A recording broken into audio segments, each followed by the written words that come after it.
1992 का डेट है। भारत सरकार ने लिबरेशन टाइगर्स ऑफ तमिल इलम, जिसे शॉर्ट में कहते हैं LTTE। यल से मतलब हुआ लिबरेशन, टी का मतलब हुआ टाइगर्स, यल का फिर टी है तो ऑफ है, और फिर टी का मतलब हुआ तमिल, आई का मतलब हुई इलम, जिसे शॉर्ट में LTTE या लिट्टे भी कहा जाता है, पर प्रतिबंध लगाया। भारत सरकार ने 14 मई 1992 ईस्वी को लिबरेशन टाइगर्स ऑफ तमिल इलम LTTE पर प्रतिबंध लगाया। नोट करके लिखा हुआ है। भारत के पूर्व प्रधानमंत्री राजीव गांधी के 1991 ईस्वी में हत्या के बाद भारत में पहली बार LTTE यानी लिट्टे पर प्रतिबंध लगाया गया था। ये जो LTTE है 1991 ईस्वी में प्रधानमंत्री जो थे राजीव गांधी, उनको हत्या कर दिया गया। राजीव गांधी का कार्यकाल 1984 से 1989 तक रहा।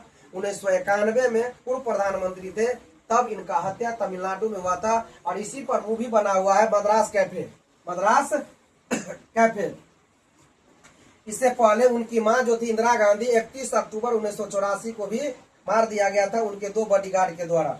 इसके बाद ये तो दूसरे 2 प्रधानमंत्री का ये आतंकवादी संलिप्त एंटिटी, इसलिए भारत सरकार अभी तक इस पर प्रतिबंध लगाती आ रही है। आगे लिखा हुआ, इसके बाद से गैर कानूनी गतिविधियां रोकथाम अधिनियम UAPA शॉर्ट में कहते हैं 1967 के तहत इस पर प्रतिबंध प्रत्येक 5 साल पर लगातार बढ़ाया जाता रहा। मतलब 1992 में पहली बार प्रतिबंध लगाया भारत सरकार, उसके बाद से 1967 में जो गैर कानूनी गतिविधियां है उसके तहत 1967 में बना, प्रत्येक 5 साल पर इस LTTE पर प्रतिबंध लगाता आता आ रहा है। भारत सरकार ने फिर मई 2024 ईस्वी में 5 साल बढ़ा के रोक लगाया गया है।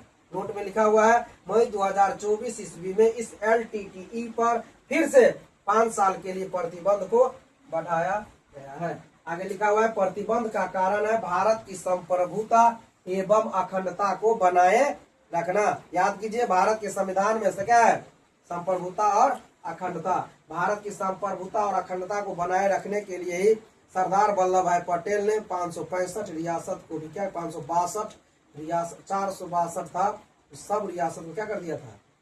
एकीकरण पर ध्यान दिया था। आगे देखिए, यह संगठन मुख्य रूप से श्रीलंका में सक्रिय। जो LTTE है, L से मतलब हुआ लिबरेशन, T का मतलब हुआ टाइगर्स ऑफ तमिल इलम। यह जो मुख्य रूप से संगठन है श्रीलंका में सक्रिय था। 2009 में श्रीलंकाई सेना द्वारा इसके शीर्ष नेतृत्व के खात्मे के बाद भी इसके समर्थक भारत में सक्रिय बने। मतलब 2009 ईस्वी में श्रीलंका की सेना ने इसके शीर्ष नेतृत्व को खत्म कर दिया, फिर भी इसके जो सक्रिय सदस्य या समर्थक है अभी भी सक्रिय बना हुआ हिंदुस्तान में। इसलिए भारत सरकार मई 2024 में फिर से 5 साल के लिए प्रतिबंध लगाया गया। याद रखना है।